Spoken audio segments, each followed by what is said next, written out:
ভালো লাগছে না। কেন স্যার?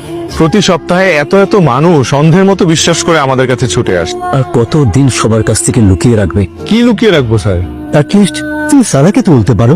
স্যার, যে মানুষটাকে এত ভালোবাসি সেই মানুষটাকে সজ্ঞানে কষ্ট দেয় কি করে? সারা তোমার জন্য ওয়েট করছে। তোমার কি একটি বারও মনে হচ্ছে না তুমি তার সাথে চিট করছো? আমার তো মনে হয় অ্যাজ সুন এজ পসিবল সবাইকে ব্যাপারটা জানানো উচিত। ধরো তোমার যদি একটা কিছু হয়ে যায় তো তোমার আপনজনদের কাছে ব্যাপারটা একটা ট্রমার কারণ হয়ে দাঁড়াতে পারে।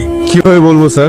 যে মানুষটা প্রতি মুহূর্তে আমার সাথে সংসার করার স্বপ্ন দেখে, আমার সাথে সারাটা জীবন কাটানোর স্বপ্ন দেখে, সেই মানুষটাকে কোন সাহসে বলবো যে আমার হাতে বেশি দিন সময় নেই, আমি আর বেশি দিন বাঁচবো না? স্যার, এটা আমি কিভাবে বলবো স্যার? বাইরে গিয়ে চিকিৎসা করাও। কিন্তু স্যার, এই রোগের তো কোনো স্থায়ী চিকিৎসা নেই, আপনিও জানেন আমিও জানি। বাইরে চিকিৎসা নিলে আমি কটা দিন বেশি বাঁচবো। সেটাই বা কম কি আদনান?